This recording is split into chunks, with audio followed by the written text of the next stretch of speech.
Hey guys, hello and welcome to another episode with the Dreamers. We have with us a special guest, Ankur Gupta, who is from Delhi, India, and he is also a COVID-19 survivor. Hey Ankur. Hi, Ankur. Hi. Hello Ankur. अंकुर और हमारी दोस्ती काफी पुरानी है और गहरी है। हम लोग 15 साल से ज्यादा साथ में हैं। We have been friends since our college days. Welcome to the show, Ankur. Please tell us something about yourself. Hi listeners. In raw terms, I will say मैं एक बिजली वाला हूँ. Responsible to provide power supply in your house and offices 24/7, which is essential. और उसी services को देते देते कहीं ना कहीं मैं कोरोना से इन्फेक्ट हो गया. Today I will share with you my experience, how I recovered from it, and what mistakes I had done which you could avoid. So, Ankur, तुम्हारे symptoms कब appear हुए and what was your feeling? If I talk exactly 3rd June की night मैं सो रहा था तो all of a sudden मुझे shivering feel हुई and when I woke up I was in high fever. Directly दिमाग वहीं पे गया कि कहीं मैं इन्फेक्ट तो नहीं हो गया, क्योंकि मेरे ऑफिस में भी 2 लोग इन्फेक्टेड थे. तो फर्स्ट आई सॉ कि बेटी सो रही है साथ में और वाइफ है, तो एक डर ये था कि कहीं ये लोग भी इन्फेक्ट ना हो गए हों. ये एक सबसे बड़ा डर था उस समय. थोड़ी सी डिस्टेंस बनाई मैंने, पूरी रात सो नहीं पाया सोचते हुए कि क्या होगा, कैसे करेंगे. क्या बाद में तुम्हारी वाइफ और बेटी को भी टेस्ट कराया, like were they found positive? उस टाइम उनको कोई भी सिम्टम नहीं अपीयर हुए, but recently I got my wife tested for antibody और उसमें उसका पॉजिटिव आया है. It means she was exposed and for sure अगर वाइफ को है तो बेटी को भी हुआ होगा. ओके. अच्छा अंकुर, फिर अगले दिन सुबह उठ के what were your first steps? पहली चीज जो मैंने करी, खुद को आइसोलेट किया. Then I called up my friend who is a doctor. He said कि फटाफट ऑक्सीमीटर लेके आओ जाके. Oximeter is one of the key to monitor your infection. तो जब चेक किया तो मेरा ऑक्सीजन लेवल ऑलरेडी लो था, 95% था, which is low at my age. तो ही सेड सिंस अभी पहला दिन है, सिम्टम अपीयर हुए हैं, तो वेट फॉर 4 days और मोर, बिकॉज अगर टेस्टिंग कराओगे तो 5 days एटलीस्ट चाहिए पॉजिटिव आने के लिए. So when did you get tested? जब वो आइसोलेशन में था तो अब मेरी जॉब प्रोफाइल ऐसी है कि आई गेट कंटिन्यूअस कॉल्स और पीक समर्स थे तो काफी हेक्टिक हो जाता है and I have to control everything on over phone. उस कंटिन्यूअसली बात करने की वजह से मेरे थ्रोट में कफिंग होने लगी. I was not able to talk even. उसके बाद जैसे कि रिपोर्ट्स आ रही थी कि डिफिकल्टी फेस कर रहे हैं लोग टेस्टिंग कराने में, तो I was in a denial mode कि ठीक है, ठीक हो जाऊंगा, अगर ऐसा कुछ है थोड़ा और वेट करता हूँ. But my friend forced me actually, because I am a diabetic too. उसने फोर्स किया कि नहीं तुम टेस्ट कराओ, क्योंकि अगर कुछ भी प्रॉब्लम होती है ज्यादा तो कम से कम रिपोर्ट होगी हाथ में, तो you will get admitted in a hospital. Else you have to wait for 2 days और वो 2 दिन का गैप बहुत ही डैमेजिंग हो सकता है. So he only arranged a hospital. It's around 20-25 kilometers. तो मैं गया वहाँ पे, they tested me और नेक्स्ट डे नहीं. ये एक बहुत ही जरूरी चीज मैं डिस्कस करना चाहूंगा, इन पर्सन सपोर्ट. इस टाइम पे if you have in person support, क्योंकि वाइफ नहीं जा सकती थी, बट लकीली वाइफ का भाई था, वो पास में रहता है, they are all supporting me. He accompanied me without any question. वो ले गया मुझे वहाँ पे, टेस्ट कराया और नेक्स्ट डे पॉजिटिव आ गया था. एज एक्सपेक्टेड वो पॉजिटिव आना था, symptoms were there and my appetite was gone completely. So were you taking any medication for these symptoms? Yeah, in fact, कोई home remedies तुमने ट्राई करी हो? दोनों चीजें थी. होम रेमेडी में हल्दी नमक का gargle, it is very effective. 3 हल्दी का मिल्क रात में एंड होममेड काढ़ा. उसके बाद डॉक्टर्स की एडवाइस पे इनिशियल मेडिसिन जो स्टार्ट होती हैं, that is 1 antibiotic, 1 paracetamol and vitamin C and multivitamin. These 4 medicine plus for throat infection or syrup I was using Alex Plus or sugar free syrup. Multivitamin and vitamin C should be continuously used by everyone. Vitamin C is good for immunity in general, so all of us should take vitamin C courses every now and then. What happened to your sense of taste and smell? Not exactly in smell, but taste जो था वो completely चला गया था. अच्छा अंकुर, ये बताओ कि रिपोर्ट आने के बाद तुमने क्या किया? ऑल्दो तुमने एक्सपेक्ट किया था कि शायद पॉजिटिव आएगी, लेकिन जब एक्चुअली पॉजिटिव आ जाती है कोई रिपोर्ट ऐसी, तो बहुत धक्का लगता है, बहुत डर लगता है उसके बाद. You are very right. तो जैसे ही रिपोर्ट पता लगा कि पॉजिटिव है, कुछ चीजों से कंसर्न था कि मेरे साथ में जो गया है भाई उसको ना हो जाए, मेरे घर में लोग इन्फेक्ट ना हो गए हों. फिर दूसरा, सिंस पीक सीजन था काम का, तो कहीं ना कहीं वो भी था कि ऑफिस कैसे मैनेज होगा. फिर जैसे ही मैंने लोगों को बताना चालू किया, thanks to the social media, लोगों के फोन आना चालू हो गए. घर पहुंचने के बाद I was continuously over phone through out the day. कहीं ना कहीं हमें उस चीज से बचना चाहिए. The first mistake I discussed was delay in testing. The second mistake is to avoid phone calls. Phone call से बचना चाहिए, क्योंकि वो दिमाग के कामनेस है, उसको डिस्टर्ब करते हैं. Right. you will not able to take correct decisions और इतने सारे suggestions आ जाते हैं, you have to decide. should confine your attention towards the experts. बिस्तर पे हो, Definitely. हाई फीवर है और हर आदमी आपको कॉल कर रहा है ये पूछने के लिए कि कैसे हो, तो सबको बताओगे भाई 104 फीवर है, रख दो यार वो सोने दो। लोगों को भी समझना चाहिए कि जो आदमी बीमार है तुम उसके फोन पे क्यों कॉल कर रहे हो और उससे पूछ रहे हो तुम कैसे हो। Actually, you can call Right. उसकी वाइफ को या उसके और फैमिली मेंबर्स को। नेक्स्ट वाज मेडिकल डिपार्टमेंट, जो गवर्नमेंट का मेडिकल डिपार्टमेंट है, वहां से भी फोन आया कि हाँ आप पॉजिटिव हो गए हो, तो आपकी कंडीशन क्या है। अच्छा, तो आई इन्फॉर्म कि अभी ठीक है, अभी कंट्रोल है, ब्रीदिंग इशू नहीं है, अभी ये है vitals. Then they said okay you stay at home. Since diabetic हूँ तो जैसे ही मेरे सीनियर्स को पता लगा, उन्होंने एडमिट डिपार्टमेंट को बोला कि आप हॉस्पिटल देखना चालू करो। Third mistake, I lost my patience. Instead of looking for better hospital, जो एक hospital आ गया option that I selected. So I was having an appointment with one of the good hospital. अगर वो process पूरा follow कर लेता तो हो सकता है मुझे वहाँ पे एडमिशन मिल जाता। अंकुर, यहाँ क्या वेट करना इज एडवाइजेबल? कि मतलब मैं जानना Yeah. चाहता हूँ कितना टाइम था आपके पास वेटिंग पीरियड, और अगर आपकी सिचुएशन इस वेटिंग पीरियड में डिटोरिएट हो जाती है और ज्यादा, तो उसके भी कुछ और कॉन्सिक्वेंसेस हो सकते थे। डेफिनेटली, इसीलिए जो मैंने पहले बोला कि oximeter gives you clear indication when you should be on alert and when you should get admitted. 94 पे आपको अलर्ट हो जाना चाहिए, 90 पे you should get admitted yourself. तो ये ऑक्सीमीटर काम कैसे करता है? Like I never used it. It's a small device, it's a frequency based device. उसमें भी हेल्थ बैंड में भी होते हैं। हेल्थ बैंड में जो SpO2 फीचर होता है, हाँ, that is the oxygen level in your blood. This small device is an oximeter. You just insert your finger, simple, you will get your oxygen level and pulse rate. अच्छा, Oh, so it basically measures your pulse. Small device costing around 1000 to 1500, अच्छा, and it can be a lifesaver. Nowadays, every home should have this device. उस समय मेरा oxygen level जो था वो 94 था। Patience ना लूज करता, ठंडे दिमाग से सोचता, तो I could have another 1 or 2 days with me to search अच्छा। For a hospital. But problem is this कि हॉस्पिटल्स की इतनी स्कैसिटी थी, तो जो ऑप्शन आया कि चलो मिल रहा है, एडमिट हो जाते हैं, देन वी विल सी कि क्या होता है आगे। Actually, these are very tricky situations because you are not a medical expert. और retrospectively किसी चीज को analyze करना it's easier कि हम Yeah. ऐसा कर सकते थे, वैसा कर सकते थे. Hmm. But Right. when you are in that situation, it's very difficult to take Right. that kind of a decision. But it's good that you realize that, and it might be helpful for our viewers. Definitely अभी जो next discussion में तुम पता लगेगा कि इस एक decision से कितनी प्रॉब्लम हुई। प्रॉब्लम वाज कि अब इस टाइम पे स्टाफ बहुत ही लिमिटेड काम कर रहा है हॉस्पिटल। हाँ, उसमें जितने लोग वहां पे हैं, सब लोग अपना अपना रोल प्ले कर रहे हैं। सिक्योरिटी गार्ड भी उस चीज को हैंडल कर रहा है कहीं ना कहीं। तो somehow all the formalities were done and I was handed over a medical kit, जो कि हम लोग जनरली सुनते हैं कि हॉस्पिटल्स अपने आप ही बोल देते हैं कि आप खुद ही अपना ट्रीटमेंट कर लो।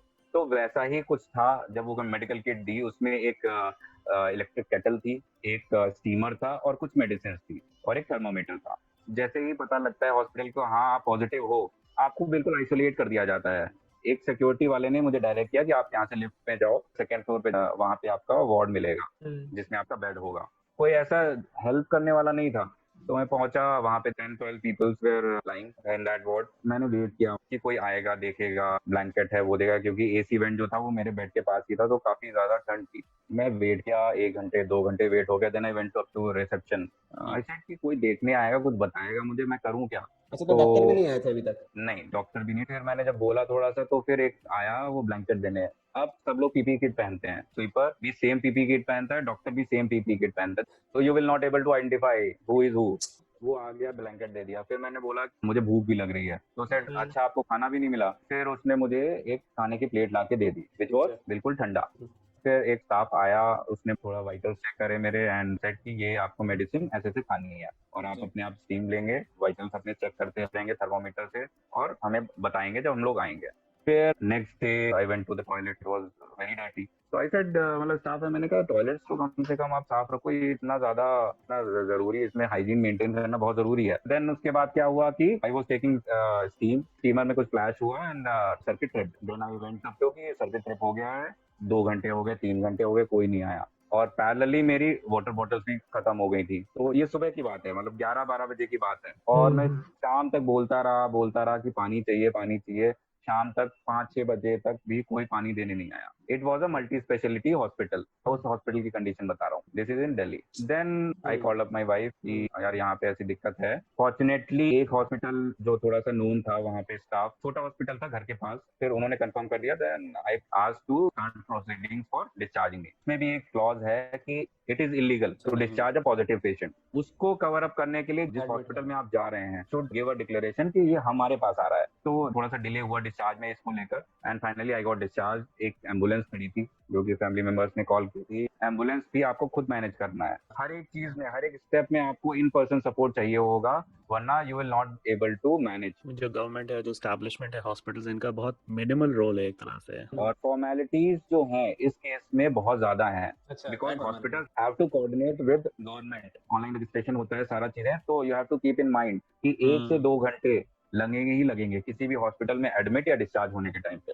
और इसी सिनेरियो में अगर किसी को इन्फेक्शन है और उसकी हालत खराब है, वहां पे ही इमीडिएटली केस क्रिटिकल हो जाता है, बहुत ज्यादा। So what was your experience in the second hospital? Second hospital में मैं पहुंचा, अपने बेड पे सेटल माई सेल्फ देयर। अब अभी तक मैं ऑक्सीजन सपोर्ट में नहीं था। अब वहां पे जब उन्होंने मेरा ऑक्सीजन लेवल चेक किया, दे इमीडिएटली स्टार्टेड ऑक्सीजन सपोर्ट। तो कितना है ऑक्सीजन लेवल इसमें आपका? मेरा उस समय 91 था। वहां पे फिर एक एक्चुअल ट्रीटमेंट जो लगा कि स्टार्ट हुआ है। Then they put on this saline water, उसके लिए कैनुला लगाया। Again they check all the vitals. Next day एक अच्छी चीज थी कि टॉयलेट्स वहां पे कंपैरेटिवली क्लीन थी। जो ब्रेकफास्ट आया, it was good. Could you taste it this time? या तो आई फेल्ट कि हाँ यार अब टेस्ट आ रहा है, तो एक कॉन्फिडेंस भी आ गया कि अब लगता है कि ठीक हो रहा हूँ। But story was different. ये ट्रीटमेंट चलता रहा 2-3 days. I was in that hospital on 11th। देन 15th को डॉक्टर्स ने, उससे पहले प्रीवियस डे मेरा सीटी स्कैन हुआ था, एक्सरे हुआ था। डॉक्टर्स वर सेइंग कि ठीक है, इम्प्रूवमेंट हो रहा है। बट मुझे तो नहीं पता, मुझे ये सब चीजें बाद में पता चली मुझे, क्योंकि यही बताया गया था कि ठीक है,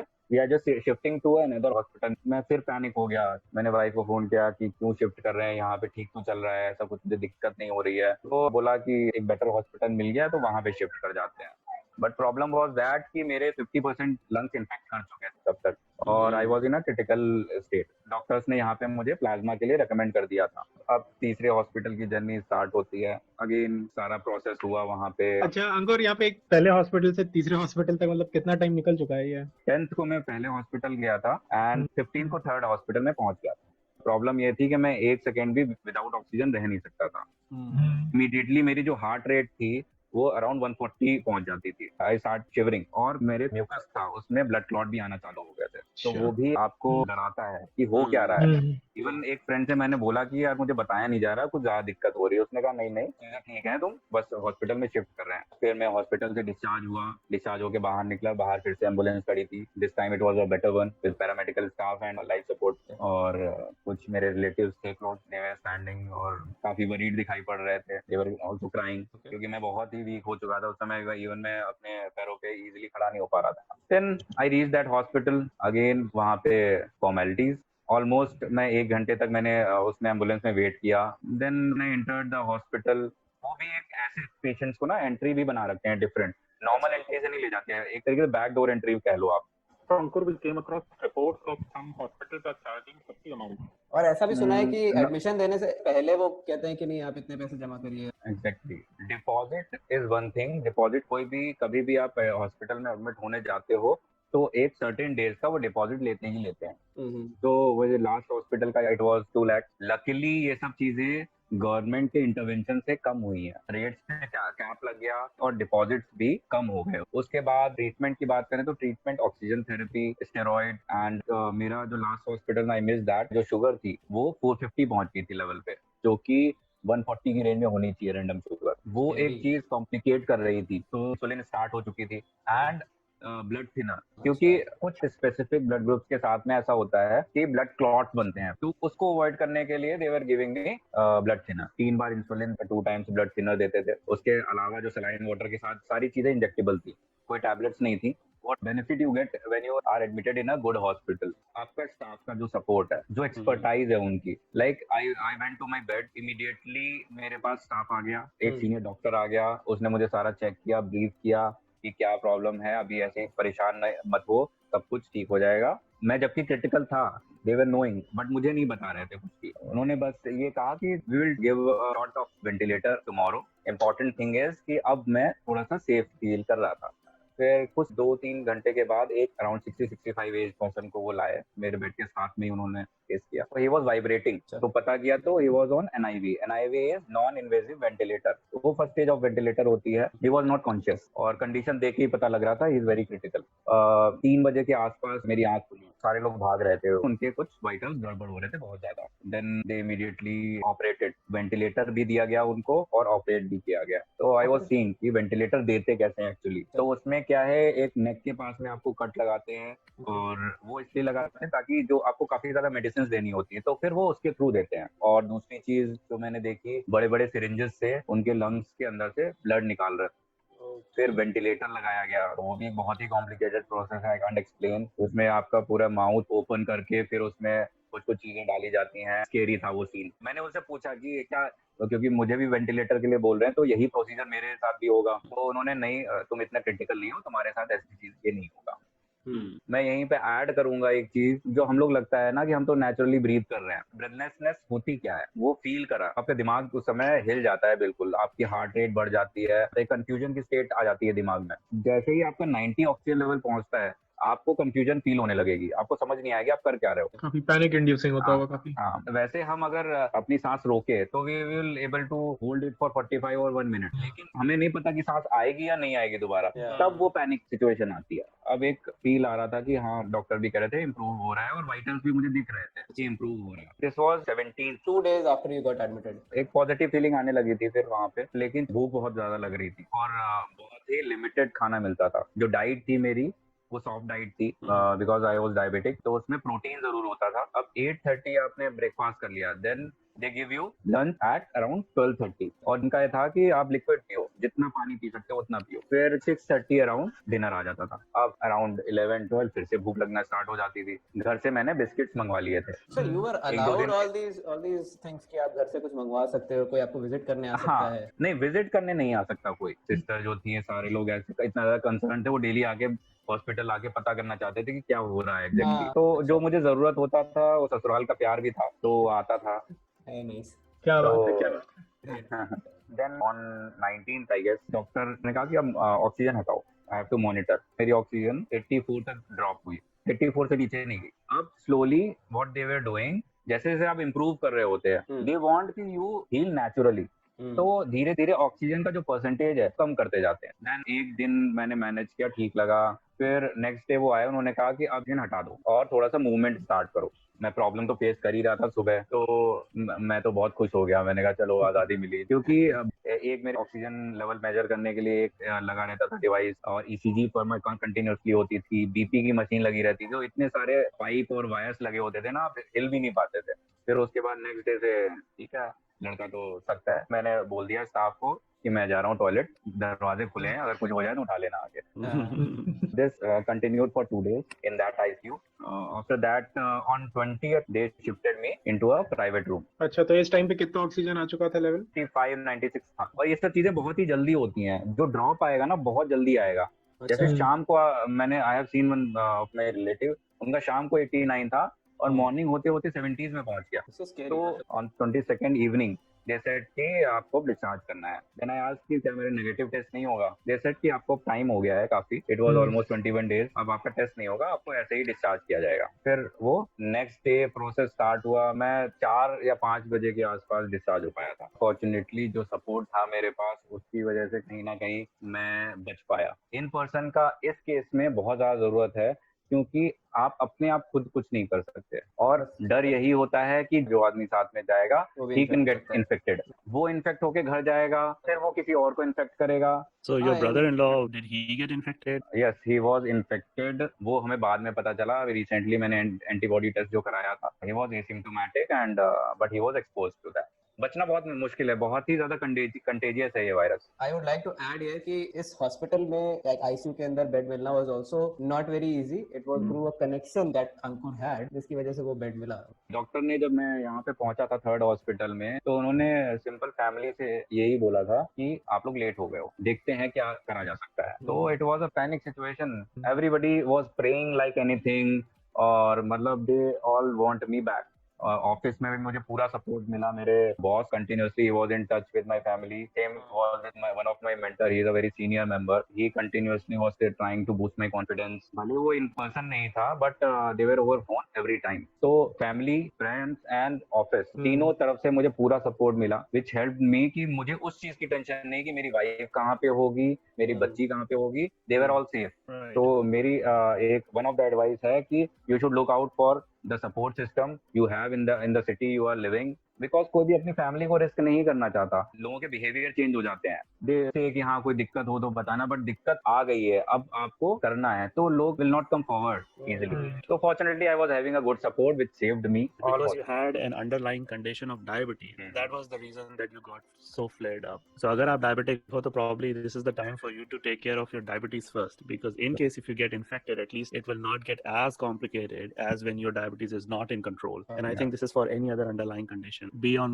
multivitamins, be on vitamin C, be on antioxidants, and then if there is a chance to get infected, your body would be able to fight it. Ankur, in the end तुम क्या एडवाइस देना चाहोगे हमारे viewers को? Few key factors are there. First thing is keep patience, identification of symptoms, then monitoring it and getting your testing done timely, and hospitalization if required. If you get delay in anything, it will have an impact on your treatment. Keep one oximeter in every home. अब मैं बात करूँ UP की, जहाँ पे population बहुत ज्यादा है। And in fact, these tier 2, tier 3 cities, we don't get good facilities in the medical care system. Many of the people that have contracted the disease, they are running towards these cities like Delhi or Mumbai to get themselves Yes, treated. and in that meantime, things get delayed, and all these precautions, these are all very critical things one should follow. और once you start going out, तो आप एक बार जाते हो आपको थोड़ा सा confidence आता है, आप दूसरी बार जाते हो आपको थोड़ा सा और कॉन्फिडेंस आता है, धीरे धीरे वो एक केयरलेसनेस की स्टेज आ जाती है कि अरे मैं इतने दिन से तो बाहर जा रहा हूँ, मुझे कुछ नहीं होगा. It's really scary these days कि people are just roaming around like nothing is there.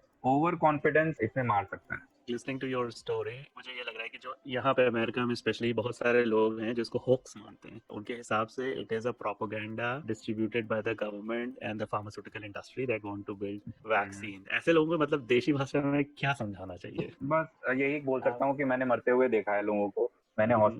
3 hospital की जर्नी देखी है. I lost one of my relative recently. He was young, of 42, 43 years of age. अपना केस खुद देखता हूँ. I was on a verge of collapse. मेरी तो यही लोगों से हाथ जोड़ के एक रिक्वेस्ट है, please take care of yourself, your family, and aware रहें कि इसको कैसे रोकना है. चेन कंटिन्यू नहीं होना देनी चाहिए. Thanks a lot, Ankur, for sharing your each event of your journey so candidly with all of us. And thanks for the time that you've taken out for us. Thank you. So that would be it in this episode from our side. We hope you liked it. Like, share, and subscribe our channel. From your reactions, we also get the support. And we also are available on various podcasting platforms. You can check on the links which are there in the description. Bye-bye. Bye.